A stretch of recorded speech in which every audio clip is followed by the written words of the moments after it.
The Collaborative on Reckoning Injustice is a group of 30 people who are doing work around the country related to the ways in which our criminal justice system impacts certain communities differently and wants to come together to discuss how we can reckon with that history and reimagine a different type of justice system. We have inherited a great, great sin, and it perpetuates. Reckoning starts with acknowledging that, and then there's repair. Justice has been stymied and blocked in so many different ways, in large part because we don't understand our history. Unless and until we take face on the issues of white supremacy and racial injustice that drive not just our criminal justice system, but all of our social systems, we're never going to make any progress. The people who are joining the collaborative come from all over the country. Some people are organizers, some people are researchers. Law enforcement, prosecutors, judges, families of loved ones who were in the system, like myself. I can say I'm an expert on prison, not because I've studied, read it, got degrees and all that stuff, but because I was in it. I'm a retired youth correctional officer of 35 years. There are roles that I actually think shouldn't exist in society, and so being open to hearing those perspectives is something that I will have to push myself on. We have people from both far ends of this political spectrum. Some people come from more of an abolitionist perspective, and some people like me come from a perspective that's more incremental, you might say. The experiment that's going to unfold over the next 2.5 years is precisely about talking across those boundaries. The country is at a time where the mere idea of reckoning with history, particularly racial history and racial injustice, is part of the division. We're doing something that's important for the country to be able to show others that this sort of conversation is possible. The stakes have become more high as our country has become more and more polarized. But the reality is that this work has been urgent since the origins of this nation. We've got to learn on a smaller scale what it means to build these bridges on common ground in order to heal and move forward. The fact that we can sit down at the table and say, let's see what it looks like if we take it back to square one. That's so profound, because I can't even imagine it. I think we reimagine justice by first reckoning with what our current justice system is, what is the history that got us here, and it also has to be about listening to and building with a much wider group of folks. Who can I align with, who I would have not necessarily thought of before, who can be co-conspirators in this work with me? I think we're a little microcosm of the rest of the country. If we're purposeful, if we're intentional, if we're thoughtful, if we learn how to listen, that's what is going to get us someplace new. I know that 30 people will walk away different, and those 30 people will then have some type of influence over many other people. If we can come to a shared language around reckoning, those 30 people can translate that to their own work. We can have an impact beyond these walls.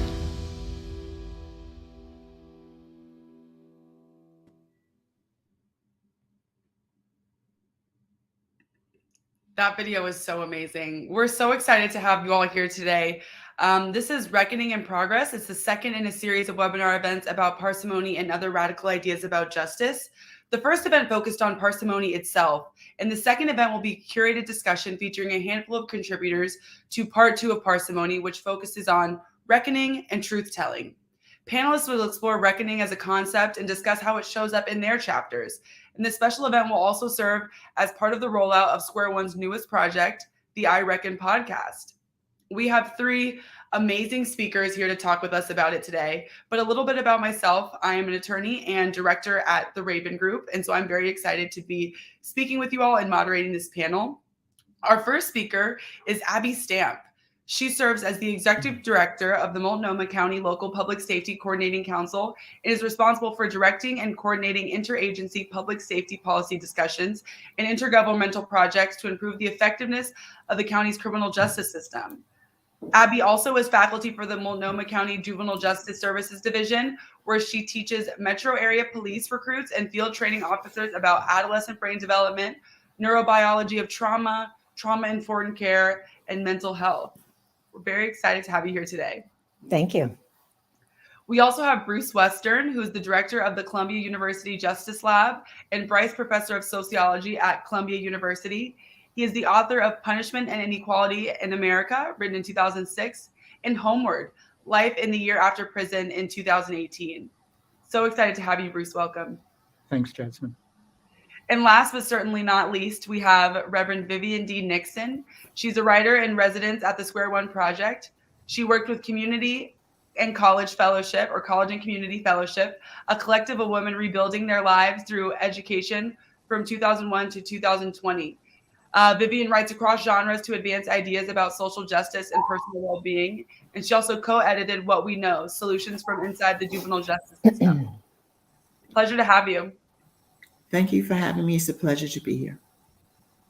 So I'd love to start off with a question for everyone.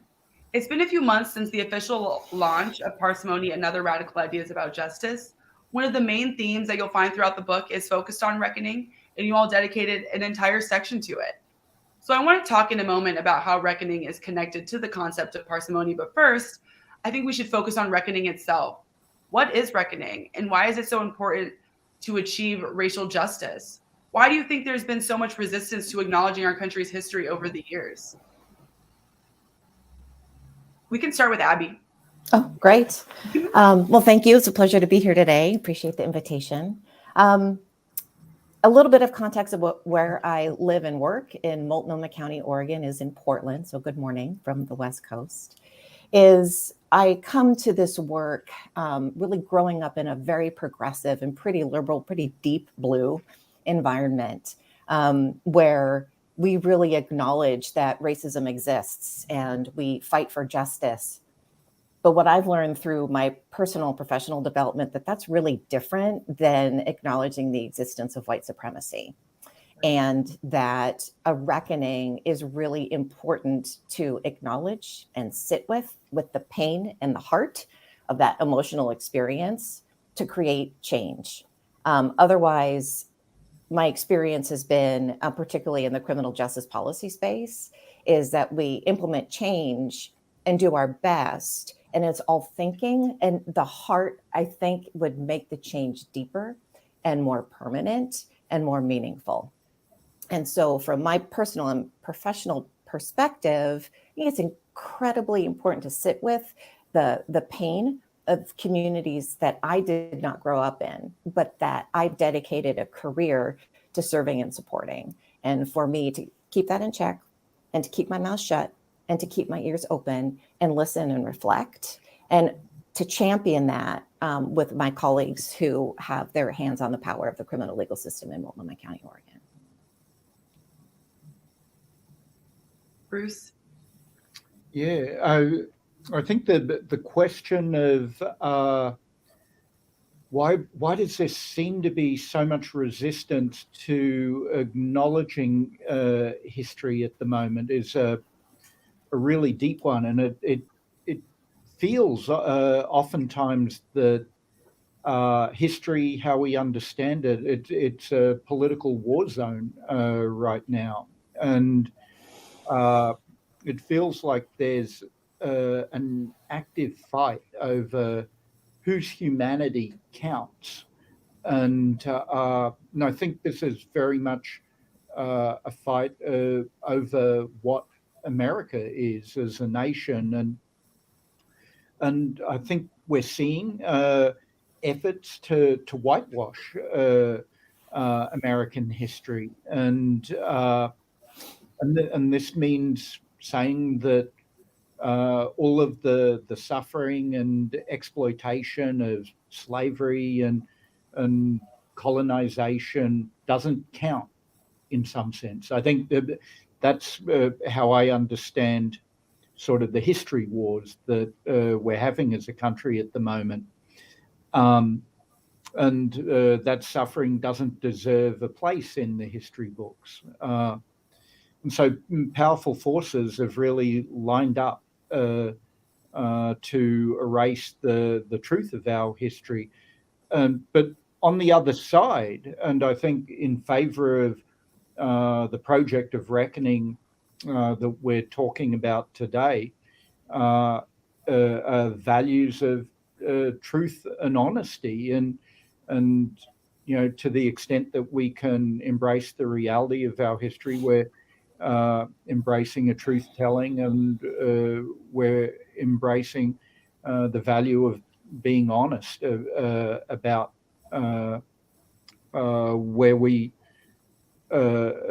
where we've come from. And so for those of us who support a project of reckoning, of historical understanding, I think we need to probe the fears, I think, that are behind the resistance to being honest about our history. What are people afraid of? I think that's kind of the question that we're confronting right now in this project of reckoning. That's a great place to enter this conversation, because I do think that a lot of it is about fear. It's been said that history is written by the victors. And I wonder sometimes if folks who resist the more complicated and painful points of our history are afraid that it makes them less victorious somehow, that somehow they will lose something if the truth is widely understood and there's a common understanding that the scales of equity, the scales of justice in this country are deeply imbalanced because of our history. And the only way to balance those scales is to reckon with that history in a way that is going to be painful for many people. But we cannot go forward with that imbalance, because it will persist and it will continue to damage more and more people. I think when the truth of history is exposed, we learn things that surprise us on both sides. Those of us who are willing and actually anxious to face the harms of the past, and those who are not, will both find out things that surprise us about our own contributions to harm, and about the ways in which communities have been harmed that we don't talk about. So I'm really looking forward to expanding that conversation throughout the country. Yeah, and what you just said was so profound, that folks are resisting, the painful parts of our history, and really the only way to balance these scales is to reckon with our history, which kind of brings me back to what Bruce said as well. It feels like there's an active fight over whose humanity counts, and it seems like the book kind of addresses this entire notion. And so I want to circle back to you, Bruce, for a minute. The book is entitled Parsimony and Other Radical Ideas About Justice. What is parsimony, and what is the relationship between this concept of parsimony and the concept of reckoning? Yeah. So when you look up the dictionary definition of parsimony, it means being stingy or thrifty or being economical, so being cheap or miserly. And when it comes to punishment, the parsimony principle says we need to be stingy with our punishment. And so Jeremy Travis and Daryl Atkinson have this wonderful essay in the book, and they provide a definition of parsimony there.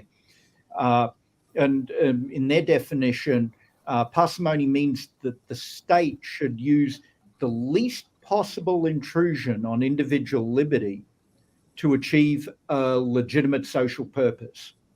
So when it comes to incarceration, for example, that legitimate social purpose was often specified to be community safety.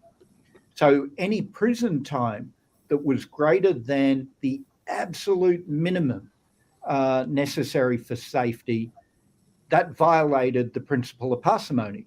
So parsimony is fundamentally a libertarian idea that says there should be very strict limits on state power to encroach on individual freedom. And of course, in the era of mass incarceration, the principle of parsimony was just shredded, and punishment was often excessive and gratuitous and cruel. So what's the connection of all of this to reckoning? Well, the key idea of parsimony is that state violence can cause enormous harm, and that's why there have to be rigorous limitations. And reckoning says we should think historically about the harms of collective violence and state violence. And the harms of state violence in Black communities, for example, did not begin with mass incarceration. So much of Black history has been a freedom struggle against slavery, against Jim Crow. And so a reckoning process asks, how do you settle accounts with history? How do you settle accounts with these historic collective harms? If our police and prisons today are really the latest chapter in a long history of marginalization and domination, is the challenge that we face today, considering history, is that challenge to make police and prisons function more effectively, or is the challenge to transform these agencies in a way that promotes human liberation, right? That's kind of what the historic challenge of reckoning confronts us with. Reckoning, I think, says we have to think about change historically, and we have to have the moral courage to take on large projects of humanization and liberation. And in practice, this means reconceptualizing the foundations of how we do justice so we don't just repeat the errors of the past. Right. Something that was ringing through my head as you were speaking was the concept of, what's the overall goal? I think you mentioned it, is the goal to transform these agencies. And, to do that, we have to kind of settle these accounts with history and discuss parsimony in conjunction with reckoning in order to really understand the historical harms that have been done to different communities. And so I think that was articulated beautifully. And that makes me think of Vivian. You wrote a daring piece on confronting white supremacy. Can you talk about that contribution and what lessons and themes did you hope for folks to take out of it and add to this broader conversation about safety and justice? Sure, thank you. I think that white supremacy is has become a feeder of injustice in very invisible ways. We've kind of watered down the power of white supremacy so that we're looking for individuals who act in very obvious ways, who are openly racist, who are openly violent, who state clearly who they are against based on skin color or ethnicity or religious beliefs. And they're not shy about that, and we can identify it clearly. But when we try to talk about how the idea of whiteness, of one race being superior over all other, being infused into the way we do things, into our culture, into our social policy, into our politic, it's a harder thing for many people to understand. And it's resisted to even have the conversation about the ways these things show up. And it's usually combated with tales of individual success. Well, how can you say that we have systemic racism when we've had a Black president? Well, it's not about individuals. It's a way of thinking about how systems carry over throughout histories, harms and ideas about populations that are baked into our laws, that cause police to react differently when they're in certain communities because there's a built-in fear, because of beliefs that people of color, Black people, immigrants are more violent, more prone to be criminal. And unless we can have that conversation, we can't really move forward. But there's an even deeper conversation. Why is it that in the very early days of this country, there was not this great imbalance between the race of people incarcerated? There were very few African Americans incarcerated because they were on plantations or they were involved in other types of unfair labor practices. And when that began to slip away, the system itself had to hold on to that power, which was largely an economic decision. There's also other parts of history that point to white supremacy that we don't talk about. We don't talk about other times that we've gone in and changed a system that impacted a lot of people to give white people more power, such as doing away with the punishment of people who owe debt by enslaving them. Mm-hmm. That was a very specific measure. We've also used the power of the state to make it harder for people who had experienced incarceration, had experienced slavery and Jim Crow and everything that happened after Reconstruction. We passed laws consistently that made it harder for those people to experience lives that are truly liberated.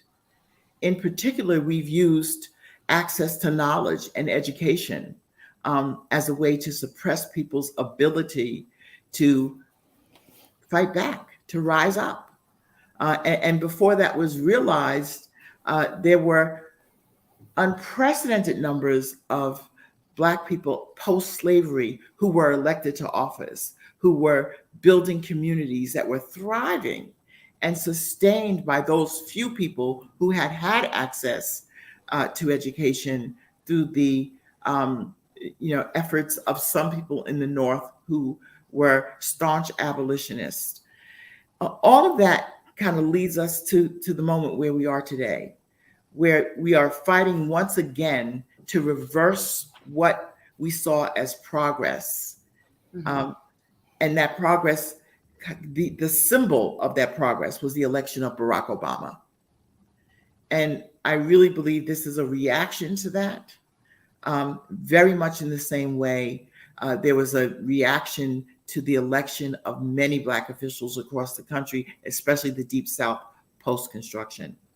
So I wrote the book not to pick out wrote the chapter not to single out individual groups who label themselves as white supremacists, but to take a look at the whole idea of the superiority of whiteness, and to say, unless we can discount that idea, unless we can make it incredulous, I don't think we can move forward. Something that you mentioned was that systems carry over throughout history, and then these harms and ideas about people become deeply entrenched into our laws that can cause police to act differently based on their beliefs and based on these systems. And I want to kind of ask a follow-up to Abby and Bruce. What are some of the other effects that these deep harms being embedded into our laws, what other effects do they have?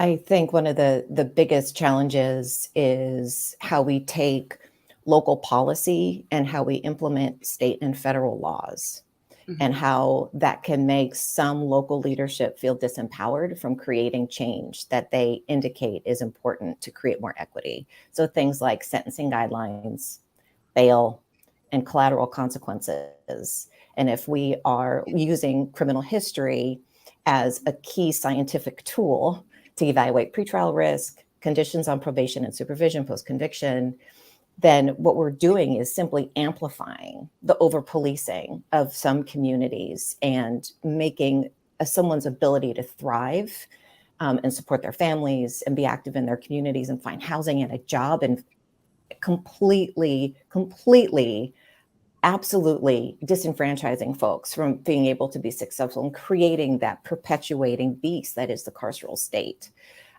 And I'll talk more about that in a little bit, how that pertains to Oregon when it's my turn. Go ahead, Bruce.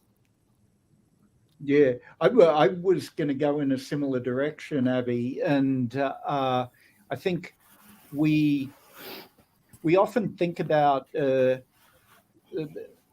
things like the connections between racism and criminal suspicion and so on as playing out on the ground in policing or in a courtroom, but the racialization suspicion and entrenched stereotypes about criminality are also woven into institutions and woven into our penal codes. And sentence enhancement for prior criminal record or the social context in which people are arrested also embody racialized ideas about stereotypes about violence and criminality. Very long sentences for violence, I think, embody the same kinds of stereotypes and racialized beliefs. And this is the sense, I think, in which racism is structural. Right. And it doesn't necessarily depend on the individual bigotry and discretion of individual police officers in the field or prosecutors or judges in sentencing, but it's woven in to the structure of how our courts and our prisons operate. Mm-hmm. Abby, you briefly mentioned kind of transitioning into a little bit of the work that you've done on this in Oregon. And I know that you penned a chapter called Reducing Racial Disparities, a case study from Oregon. Can you share some of your key observations with us and how you think we can use the Oregon case study on a national scale? Sure, happy to. And I should preface my comments with, I wrote this chapter in 2019 when, structural racism and white supremacy and all of the challenges we're chronically working against and working to solve, we're still there. But also 2019 feels like a different time. And so I think if I had written a chapter today or post 2020, it would have been a little bit different. So I would be happy to speak just a little bit about where we've been, where we are, and where I hope we're going here in Oregon, and specifically in the Willamette Valley, which is Portland and surrounding communities. I've been in Oregon since 1978, and I opened my first comments just really talking about the culture I grew up in and what it was like to be here growing up in Oregon, coming through a pretty progressive and liberal family, being politically active and a pretty typically dark blue community, and how that translated for me working in criminal justice for the past 30-ish years has been listening to the change of language throughout the years. And so where we've been has been, when I worked at juvenile justice, we talked about disproportionate minority confinement, DMC. And that was like an acknowledgement that some communities are confined and incarcerated at different rates. Like that was an aha. And then the language changed to disproportionate minority contact. And that's like, policing too, not just confinement.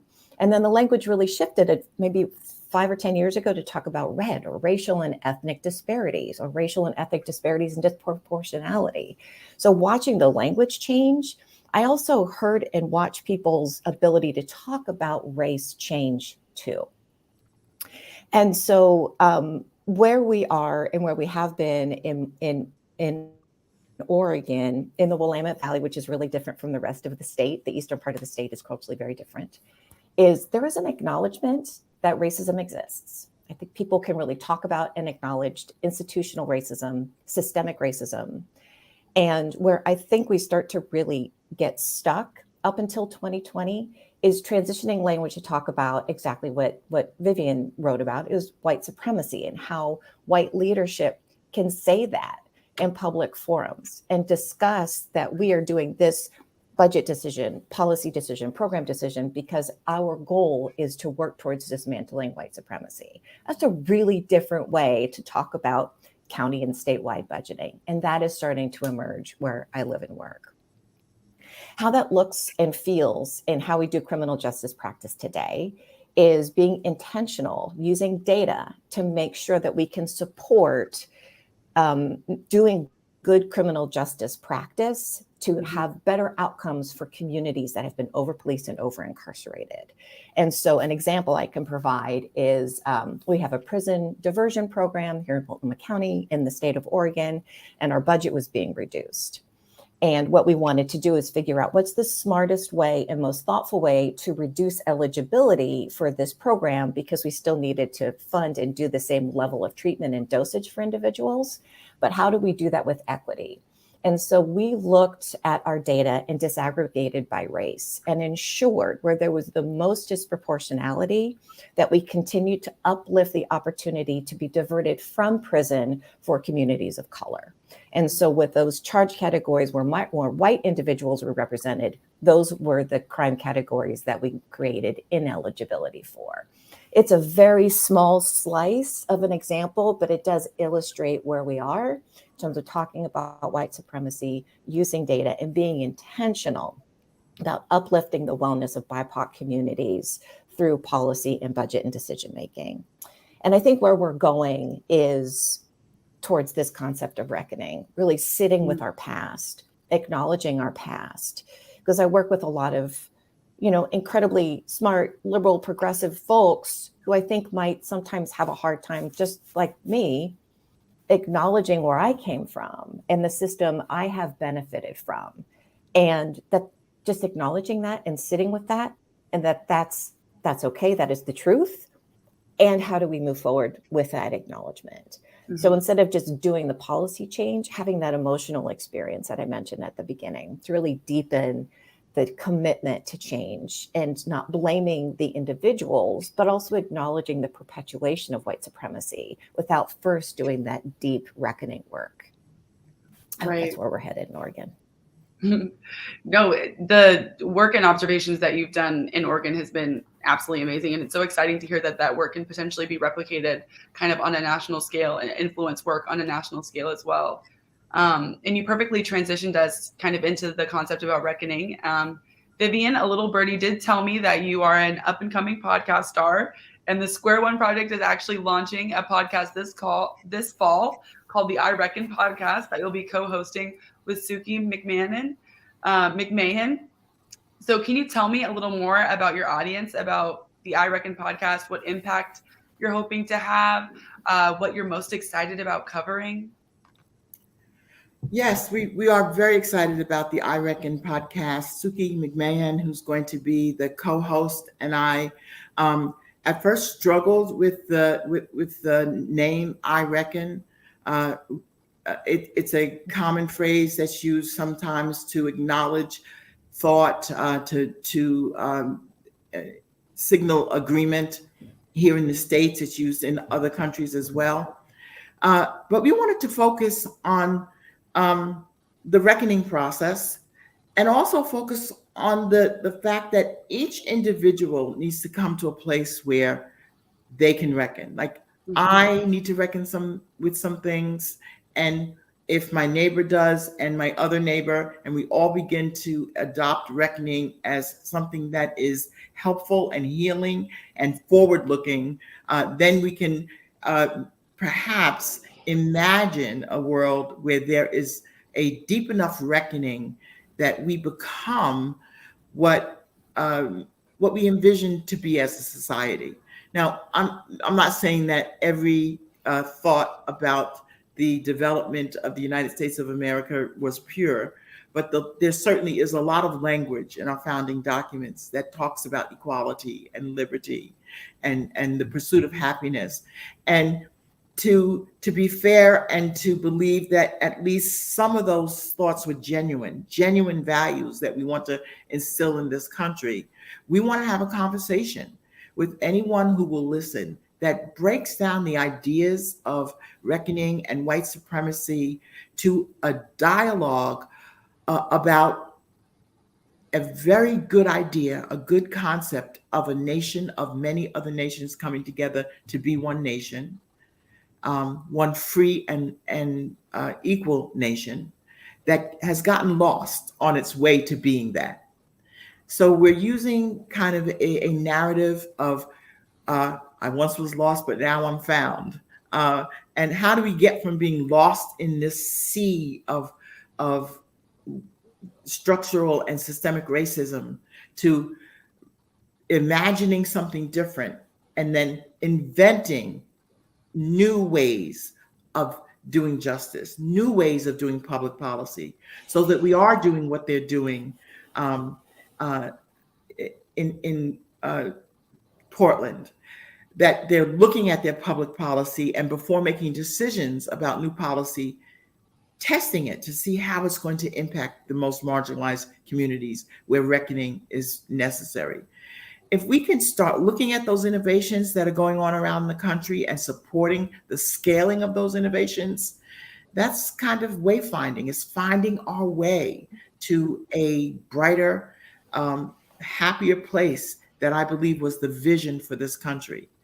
Then finally, the third season will talk about what that vision looks like and what it would feel like if everyone felt supported and liberated and safe in their communities, and if well-being were not a struggle for power, but something that we all wished for one another. So we're really excited about the podcast.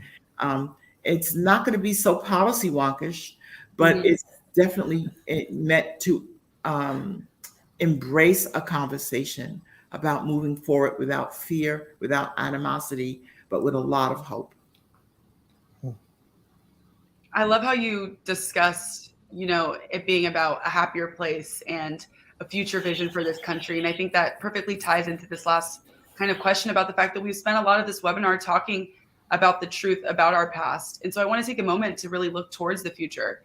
I'm sure you three have seen the reports over the last few months about the attempts to restrict what schools at every level can teach about Black history. So how do we maintain momentum for reckoning with our past and reimagining our criminal legal system for future generations despite these efforts? We can start with Bruce. Yeah. So I tend to think historical understanding is not particularly great across the political spectrum. It's not as if one political perspective has some sort of monopoly on historical understanding, and so part of the urgency for the reckoning process is coming together to learn history. So our police can trace their origins to Robert Peel's London Metropolitan Police, but they can also trace their history to slave patrols. Our prisons in the 19th century, they were on the cutting edge of social reform, and Europeans would come to America to visit American prisons as models for social reform. But they also have their roots in plantations and convict leasing. And I think there's an urgency. I feel an urgency about trying to grapple with the complexity of this history. Vivian began this conversation by asking, well, what are people afraid of? Why does history seem to cause such fear in people? And I think people may be afraid of letting go of the privileges of whiteness. But I think people also experience shame about their racism.